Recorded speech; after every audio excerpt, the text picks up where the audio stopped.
Hey guys, Nina here, and I'm going to be reading the chapter 4 of Ben Drown. Like I said in my last video, I'm gonna be uploading it right after it because I can only do a 15-minute long video for some stupid reason. YouTube's being a little fussy, and hopefully I'll be able to do stuff so I can hopefully make it longer. So yeah, let's get started. Chapter 4. I closed my eyes, trying to take it all in. Who was he? What the fuck was he doing in my house? He broke the silence, saying, "Do you know why I'm here?" he asked with a straight voice. I glared at him more. "No, I don't actually mind telling me," I spat at him. He laughed. "Man, you need to listen up, dude." My eyes turned redder and I shouted at him, "Listen, you need He laughed. "Man, you need to lighten up, dude." My eyes turned redder and I shouted at him, "Lighten up? What the fuck do you mean? You show up in my house while I'm half naked and you want me to lighten up?" He was taken back a bit by my tone. "Listen, I cut him off by saying, 'It's Violet,'" I said, trying to calm down. He smiled at me. "Pretty name." I blushed slightly, holding my pillow. "Thanks." He scooted over towards me and started talking. "Listen, Violet, I was sent here by Slenderman. He would like to speak with you. You might not know this, but your mom is, well, like me, like us. We are, well, different," he said, looking into my eyes. I frowned at him. "My own mother. Why didn't she tell me?" "Yeah, I know I'm different," I said coldly. He sighed and looked into my red eyes. "It's not a bad thing, Violet." I felt tears form into my eyes and screamed, "Not that bad. Not that bad. Do you know how it feels to be made fun of because of what you made fun of every single fucking day? Do you know how it feels to hate yourself every single time you look in the mirror? To be beaten and smacked around every chance your own father gets? Now you tell me it's not that bad," I said, choking on my tears.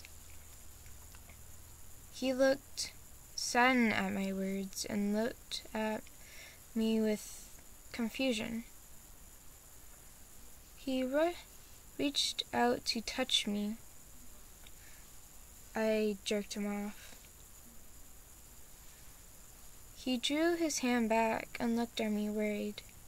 "I'm sorry, but..." I looked at him, tears rolling down my face. "So am I." He pulled me into a hug. I froze. "What are you doing?" I questioned him, still sobbing. "Shh, Violet, you don't have to cry anymore." I calmed down at his words and breathed in for air. He hugged me tighter, and I flinched in pain. My bruises. He let me go. "I'm sorry, did I hurt you?" I blushed at him uncontrollably. I lifted up half of my shirt to reveal bruises. He frowned and walked out the door. "Where are you going?" I said, confused. "I'll be right back." I looked at him to see his eyes bleeding, just like how mine did. I nodded and headed back to my room. I drifted into sleep as I thought about Ben, what he was doing, about who I was, who my mother was and why she kept it all from me. Flashback. 10 years ago, me was crying in a chair. I was in a bright, well-lit room. The light made my eyes hurt when I opened them. The tears were falling faster now. A lady dressed in blue arrived in front of me. "Hello, Miss James. Your mother would like to speak with you," she said as she smiled sweetly. I looked over to my father, who was crying in his hands. The nice lady held my hand and led me to my mother's room. Soon I saw her. She looked awful, like she was barely holding on. I let go of the woman's hand and ran towards my mother, crying, "Mommy!" I cried into her chest. She stroked my now medium-sized blue hair. Her now gray eyes looked into my red ones. She smiled weakly and said, "I want you to have this, Violet." She handed me a small red box with red lines that looked like blood dripping down with it. I stopped crying and looked at her confused. "Well, what is this, Mommy?" I said, choking in my own tears. She looked at me in the eyes, and I made a silly face and made me smile. "Shh, you don't have to cry anymore, baby girl. Mama's going to a better place." I cried out, saying her name. "Mommy, no, don't say that, Mommy." I cried into her chest, dropping the box she had given me. She played with my blue hair and sung a song. I will read this song because it's more like a poem. I'm good with poems, so yeah. She played with my blue hair and sang a song. "Hush now, my baby, hush now, my love. Angels are watching from heaven above. They know I love you, they know that it's true. I'll stay here beside you. Whatever you do, when I wake beside you, I feel like I shine. I wish you forever and ever be mine. A new day tomorrow when you open your eyes. You let in the sunshine and all darkness dies."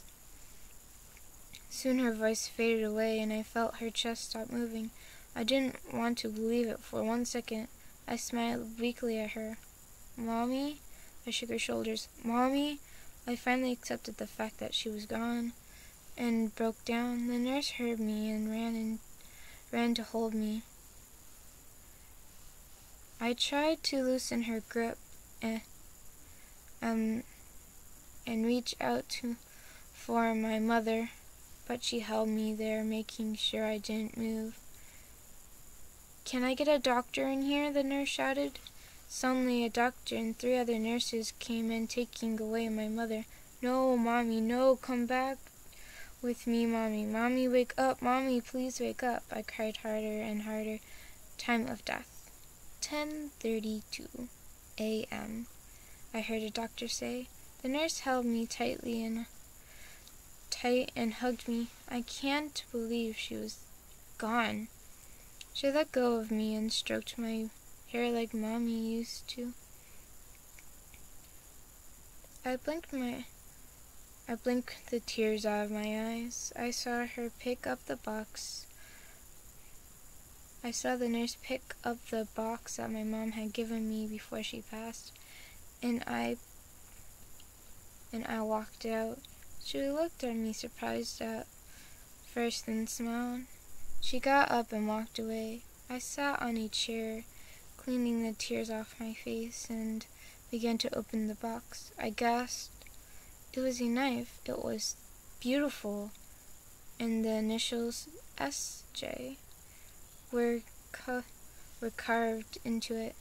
I looked at it and felt it around.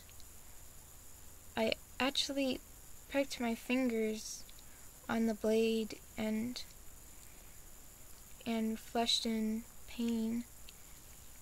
Blood dripped down my fingers and got onto the knife, turning the blade a different color. It was a deep red. I put the knife back into the box and put into my pocket. End of flashback. That is the end of chapter 4. So yeah, that is it, and I will record the next video so I can upload that tomorrow. So yeah, bye guys.